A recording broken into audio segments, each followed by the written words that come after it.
Wir haben einen Busfahrer gehabt, einen Bruno, und der hat immer super laut Bayern 1 gehört, dass keiner schlafen kann im Bus.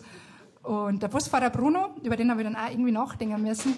Klar, rückwirkend jetzt, wenn ich an ihn denke, es war mein erstes großes Vorbild. Habe ich damals noch nicht gewusst, aber ich habe den immer bewundert und heute weiß ich auch wofür.